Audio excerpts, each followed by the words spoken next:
asa rabbukum an yarhamakum.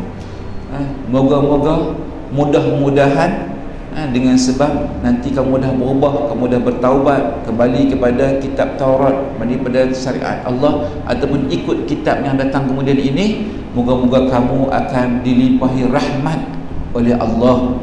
Moga-moga kamu akan terpelihara dan kembali kepada kedudukan kamu. Kita lihat Bani Israel sampai hari ini pun mereka berada di negara orang, tumpang-tumpang saja, berebut di tempat orang yang mana mereka mengaku itu tempat mereka dulu.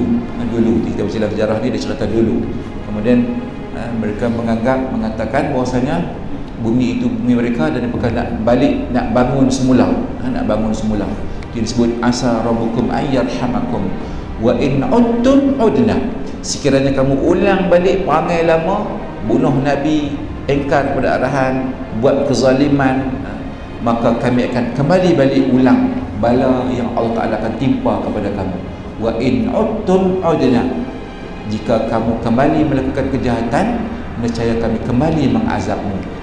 Wa ja'alna jahannama lil kafirina hasira, dan Allah Ta'ala akan menjadikan neraka jahannam itu kepada orang-orang yang kufur ini sebagai penjara, sebagai tempat penjara ataupun tempat yang di atasnya api, di bawahnya api, yang disebut penjara. Dan kami telah menetapkan, menghukumkan kepada Bani Israel dalam kitab ini, kitab Taurat ini, kami akan musnahkan, kami akan bagi kerosakan, kami akan bagi tempat membuat kerosakan di muka bumi ini 2 kali. Yang pertama, sebab apa Allah Ta'ala musnahkan Bani Israel? Yang pertama, sebab mereka tak patuh kepada kitab Taurat. Mereka tak ikut peraturan supaya sembah Allah, supaya beribadat sebagainya, mereka pakai engkar. Lalu Allah Ta'ala turun bala kepada mereka. Bala yang pertama ialah mereka diserang oleh Babylon. Babylon ini yang mana dia berserang negara Palestin ini ataupun bumi Syam ini. Dia membakar Masjid Al-Aqsa, mereka bunuh orang, rogol dan segalanya lah, kalau nak sebut pun macam-macam di situ. Maknanya diberikan satu kemusnahan yang besar kepada orang-orang Bani Israel. Dia kata yang kedua ini diserang oleh tentera Parsi, diketuai oleh Berdus atau Khardus, nak sebut pun tak pandai bahasa Parsi, Berdus, Khardus, begitulah. Tak apa, kita faham kata mereka ini Allah Ta'ala turun bala kepada mereka. Sama juga dibakar masjid-masjid kerajaan ni, seolah-olah jadi seorang padang jarak, padang terkukar. Sebab itu yang sekarang ni Israel berusaha untuk mencari kerajaan Nabi Sulaiman yang telah dimusnahkan oleh siapa? Oleh inilah orang yang menyerang kota Palestin ni, yang menyerang kota Palestin. Dan kisah ini dijelaskan dalam kitab oleh Baydawi. Baydawi menceritakan tentang yang disebutkan, yang kata dimusnahkan 2 kali musnah ini.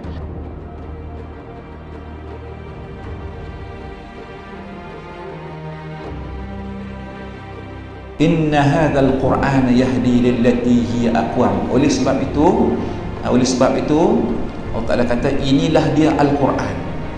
Dan Nabi Isa dah tak ada, kitab Taurat dah tak ada, dah musnah dalam mana serangan pertama yang tentera-tentera daripada Babylon yang serang tu dah tak ada. Jadi sekarang ni yang ada hanyalah Al-Quran. Sesungguhnya Al-Quran itu yahdi lillati hiya aqwam, dia memberi petunjuk, menunjuk jalan yang lebih adil, lebih sempurna, lebih stabil, lebih sesuai. Tu aqwam tu. Aqwam ni lebih lurus ataupun paling lurus. Maksudnya ikutlah kitab Al-Quran ini, wahai orang-orang yang agama samawi. Agama samawi ini ialah orang yang beriman kepada Allah, tetapi mereka ubah ataupun orang panggil tak ada panduan. Agama samawi ini agama Nasara, agama Yahudi, itu masuk dengan agama samawi, agama yang percaya kepada Tuhan. Langit disebut langit, agama langit, agama samawi. Wa yubashshirul mu'minina alladhina ya'maluna as-salihat. Jadi Al-Quran ni dia ada 3. Yang pertamanya Al-Quran ni dia lebih adil, lebih betul, lebih sempurna dan sesuai. Pertama. Yang keduanya wa yubashshirul mu'minina alladhina ya'maluna as-salihat. dan juga akan memberikan khabar gembira pada orang-orang yang beriman, alladzina ya'maluna shalihat, yang beramal soleh, yang buat benda-benda yang soleh, yang ikut peraturan tadi ni. Dalam Quran tu dia akan mendapat khabar gembira.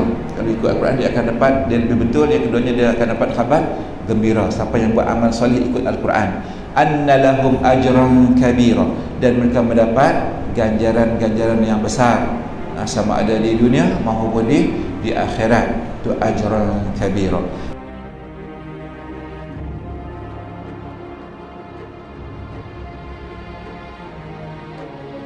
Yang ketiganya, Al-Quran ni, wa annal ladzina la yu'minuna bil akhirah a'tadna lahum 'adzaban alima.